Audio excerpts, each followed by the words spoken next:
E aí galera, tudo certo com vocês? Aqui quem fala é o Marcos, estamos aqui no canal para mais um vídeo, para mais um pré-jogo, né rapaziada? Agora vira a chavinha, é Premier League de volta, uma competição que cai entre nós, né? Nessa daí a gente consegue estar na pior entre todas que a gente está disputando. Mas cara, uma oportunidade pra gente voltar a vencer. Eu sei que eu já venho falando isso há algum tempo, mas adversário melhor do que esse para você se enfrentar na Premier League não tem. Southampton e Tottenham, simplesmente um dos piores times da competição, o último colocado, que é um time que se propõe a jogar até futebol, né? Mas não tem um time para bater de frente com os demais na competição.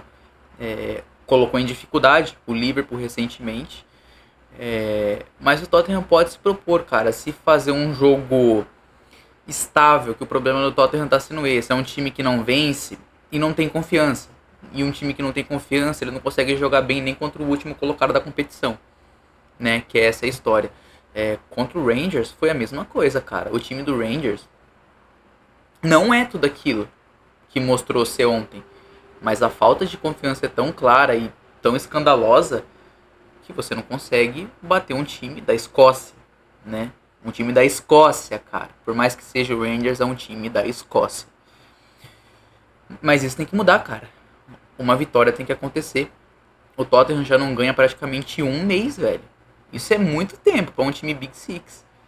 É um time que se encontra na 11ª colocação, na parte de baixo da tabela. Isso para uma equipe como o Tottenham é inaceitável. Você tem que voltar a vencer. Até porque a próxima semana é uma semana de decisão. Você vai pegar o Manchester United pelas quartas de final da Carabao Cup na quarta-feira. E depois domingo você vai encarar simplesmente o líder da competição, que é o Liverpool. Fora de casa. Olha como a gente tem uma semana muito decisiva pela frente. E para você encarar uma semana dessa da melhor forma, mesmo você não sendo favorito, passa por uma vitória no domingo contra o Southampton. É ganhar para dar uma recuperada no ânimo, subir um pouco na tabela de classificação, ficar um pouquinho no pelotão de elite. Eu acho que se a gente vencer e houver uma combinação de resultados, a gente consegue ficar na 9ª colocação. Por momento tá bom, né, cara? Por momento tá bom, porque o mês de dezembro é um mês muito difícil pra gente na questão de adversários. Mas é vitória, cara. Não dá pra colocar outra coisa pro Tottenham. Derrota é derrota. Empate é uma derrota também. E é só os 3 pontos que importa nessa partida. Melhor do que os 3 pontos, o que vem nessa partida se a gente conseguir a vitória é a confiança para uma semana extremamente gigante. Cara, a gente pode estar a um passo de jogar uma semifinal, né? Uma semifinal que, pô, depois disso é um passo para você chegar numa decisão e tentar conquistar o seu sonhado título. Mas é um jogo grande, é um jogo contra o Manchester United. Uma equipe que deve ser uma das melhores pra gente se enfrentar também, porque o Tottenham e o Manchester United podem andar de mão dada, né? São dois times completamente horríveis. Mas vamos ver, cara. Vamos ver o que vai acontecer. O relato para esse jogo é isso. O Tottenham tem que ganhar no Southampton. Uma derrota ou um empate é catastrófico. Até para a sequência do Postecoglou, que fica complicado, né? Porque ele não vai ser mandado embora em dezembro. E também não sei se for mandado embora, se tem alguma coisa melhor nesse mercado. Fica difícil a permanência dele se o técnico não consegue vencer. E isso é do futebol e sempre vai ser assim. Então é torcer, cara. É torcer pra dar uma recuperada, porque eu sinto que pode acontecer algo muito pior ainda se vier um técnico mais inferior do que o Postecoglou. Porque, cara, o que tá sendo cogitado numa possível demissão do Postecoglou é o técnico do Ipswich Town. Você vê o amadorismo dessa equipe, né? E também tudo bem. Quem que vai aceitar vir pra essa bagunça? Com um time que não tem zagueiro, né? Acho que é melhor a gente ficar com o Postecoglou e calar a boca, né, cara? Tô chegando nessa conclusão já, porque acho que dificilmente o problema é do cara, né? Diretoria é uma bagunça, o time é horroroso, não pode tirar a parcela de culpa que ele tem também por ser um técnico de uma maneira de jogo só, né? Um técnico grande tem que ter variações, mas eu acho que eu tô começando realmente a acreditar e mudar a minha visão de que o principal culpado passa longe de ser o Postecoglou, né? Mas enfim. Rapaziada, bora pro histórico do confronto agora. Como vocês estão vendo aí, são 62 vitórias do Tottenham, 33 empates e 40 vitórias da equipe do Southampton. 246 gols feitos pela equipe do Tottenham e 172 gols feitos pela equipe do Southampton, contabilizando ao longo de toda a história 135 jogos entre essas duas equipes, rapaziada. Tem muito confronto, né? Tem muito confronto esses dois e o Tottenham sempre foi um time que prevaleceu em cima do Southampton, né? O Southampton é o adversário que o Son mais tem gols praticamente nessa Premier League, né? Desde que ele disputa a competição. É um dos adversários que o Son mais gosta de marcar. Então, quem sabe isso seja uma premonição, né? Vamos torcer para que seja, porque olha, o momento é complicado. E fica mais complicado ainda quando a gente vê a escalação agora, rapaziada. Passando aí pro time titular, é praticamente o time que foi contra o Rangers. Porque não tem coisa melhor do que isso pra escalar, cara. Forster no gol, que esse sim a gente tem que tá batendo palma nesse momento, porque ninguém confiava nele. E quem tá salvando o Tottenham de grandes vexames é ele. Então, é um dos melhores jogadores dos últimos jogos pelo Tottenham. Acredite se quiser. Fraser Forster. No auge dos seus 35 anos, um goleiro totalmente que a gente não confiava, né? Tá dando show e tá merecendo palmas, a verdade é essa. Pedro Porro na lateral direita. Aí Archie Grave praticamente vai ser ele. Eu não sei porque que o Spencer não joga nessa equipe, cara. Eu gostaria muito de saber, porque é um jogador que nas poucas vezes que ele entrou essa temporada, ele entregou até muito mais do que o Doguia uma vez, quando o Doguia foi sacado naquela vitória em cima do Manchester United.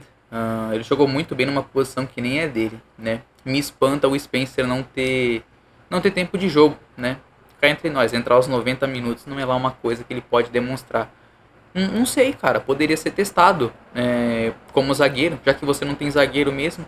Eu acho muito melhor você improvisar um jogador do sistema defensivo do que você improvisar um meio-campista, né?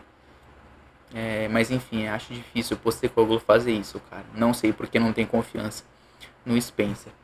Dragosin, sei que dá pra gente chamar isso daí de zagueiro, né? Extremamente fraco. E o Doguia na lateral esquerda, que praticamente inexiste essa temporada. Não consegue performar como performou na temporada passada, né? E o Doguia era um jogador muito importante, né? Era uma válvula de escape. Defensivamente ele nunca foi aquele jogador, mas se garantia muito mais na ofensividade. E a gente até aceitava, isso ajudava muito, mas essa temporada não dá pra entender o que aconteceu com o jogador. Meio campo, Bissouma e Sarr, esses daí já são de praxe. Cara, eu acho que poderia, viu? Eu acho que poderia haver uma mudança entre esses dois. O Sarr não tá jogando muito bem. O Bissouma, ele... Como que dá pra gente avaliar o Bissouma, né, cara? Ele é um jogador que vem sofrendo muitas críticas, mas eu não consigo ver esse Tottenham melhor sem o Bissouma jogando. Realmente não consigo, porque ele é um jogador que se entrega demais para a equipe, a verdade é essa. Ele pode não ser um jogador que, tem uma qualidade de passe fenomenal, mas ele na maioria das vezes é o desafogo da equipe. Roubando bola, recuperando a bola no campo de ataque, servindo os adversários. É que pela incompetência dos nossos jogadores no ataque recentemente estão fazendo pouco gol, né? Ontem foi um caso. Bissouma conseguiu roubar a bola, o time ficou cara a cara com o goleiro adversário, e eu não me lembro quem chutou, mas acabou chutando para fora, parece, né? Eu não vou conseguir me lembrar agora, mas com uma pressão bem sucedida do Bissouma recuperando a bola. Então, não consigo ver o time sem o Bissouma nesse momento, né? Se já tá tão difícil, imagine sem ele. Mas no lugar do Sarr eu acho que poderia ser testado, cara. Eu acho que poderia ser testado alguma peça diferente, talvez começar com o Bergvall como titular, ou até mesmo o Art Gray, né? Eu acho que seria legal a gente testar o Art Gray na posição dele, porque eu não me lembro um jogo que ele jogou como meio campista, ainda que é a posição dele. Tem que fazer testes, cara. Esse momento a única coisa que o Postecoglou pode fazer para tirar essa nuvem em cima dele é mexendo na equipe. Vindo com algumas outras peças para tentar mudar isso daí, porque se sempre manter a escalação padrão, você vê que não tá dando certo, é difícil ficar defendendo ele daí nesse quesito. Eu entendo que o elenco é limitado, mas você tem que tentar alternativas diferentes, né? Eu puxo o Kulusevski agora para meio campo, né? Que é onde ele consegue jogar melhor, né? Quando a gente vê ele puxando mais ali pela ponta direita, ele não tem um grande desenvolvimento. E eu acho totalmente justo deixar o Kulusevski onde ele joga melhor, que é como meio campista. Até porque o Maddison não faz por merecer ser nem titular dessa equipe, né? É um jogador que murchou, cara. Ele começou bem pra caramba. A pré-temporada, ele fez uma boa pré-temporada também. contra o Leicester, deu uma baita de uma assistência pro Pedro Porro, quanto o Manchester City, foi um dos melhores jogadores também, mas só, né? Dá pra contar na mão jogos que ele jogou bem. Não faz por merecer a titularidade e nesse momento, se não tá bem, tem que ser sacado, né, cara? Tem que ser sacado. Eu não vejo uma outra alternativa. E o ataque, como já é de costume. Son na ponta esquerda, que não vem jogando bem também, mas quem vem jogando bem, né? Eu acho que se a gente reparar friamente nesse jogo, você vê que o Son ele tá errando muito mais do que ele costuma errar. O Son não é um jogador que erra a quantidade de coisas que ele tá errando. Seja passe, seja finalização, seja cruzamento. E pô, cara, você percebe que os erros que o Son comete é totalmente pelo nosso time ser totalmente desorganizado dentro de campo, cara, né? O Son não tá conseguindo acompanhar a ruindade desses caras em campo. A verdade é essa, porque não existe um conjunto dentro de campo. É uma equipe totalmente desorganizada. O Son tenta um passe, um jogador tá a mais de 5 metros de distância, né? Acaba interceptando o jogador adversário. O Son erra cruzamentos porque fica todo mundo fora da área, não tem ninguém para cabecear ali. Então esses erros que está acontecendo é de uma equipe totalmente descompacta, né? Eu acho que quem assiste os jogos repara isso. E no ataque, Solanke e Brennan Johnson, né? Solanke, que o time do Tottenham com o Solanke é um e sim ele é totalmente outro, né? Melhor, vamos colocar aqui. O Tottenham com Solanke e Kulusevski é um time muito melhor. E quando eles não jogam como não começaram jogando ontem, cara, é uma coisa totalmente horrorosa de ver. O Solanke e o Kulusevski são os melhores jogadores do Tottenham disparados dessa temporada. Quando os caras não jogam, a gente vê o impacto que causa. Tanto que ontem o gol só saiu por causa de uma combinação dos dois, né? O Kulusevski acha o passe pro Solanke, Solanke devolve e o Kulusevski faz o gol. Se encontram muito bem também dentro de campo, eles têm uma ótima combinação. Os dois já combinaram muitos gols essa temporada. Eu vou ver se eu consigo trazer um número ainda para vocês verem como os dois jogam bem, como os dois se acham dentro de campo e como são os melhores na temporada toda do Tottenham. Sem eles é difícil ter alguma esperança. Rapaziada, é isso, não tem muito mais o que dizer, né? Esse vídeo já tá ficando longo, mas a gente tem que abordar muitos assuntos aqui desse momento que tá acontecendo, né? Mas é isso, é vitória, é vitória. Empate é derrota e derrota é derrota. Espero que vocês tenham gostado, não esqueça de se inscrever no canal, deixa o like que é muito importante pra gente continuar crescendo cada vez mais, que também puder ser membro do canal é um baita de um suporte pra gente. Até a próxima e fui!